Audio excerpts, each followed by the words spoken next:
कथी के हरसिया बाबूजी गड़ले बानी धिया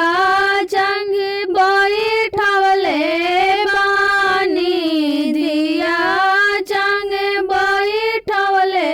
बानी कथिए के छिया बाबूजी कैले बानी धिया बिसरवतानी धिया बिसरवतानी काठ के हरसिया बेटी हो गड़ले बानी तो के बैठवले बानी तो के बैठवले बानी पथल के छतिया बेटी हो कैले बानी तो के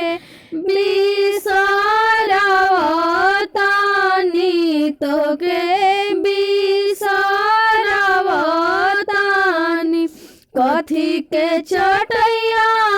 अम्मा हो बैठा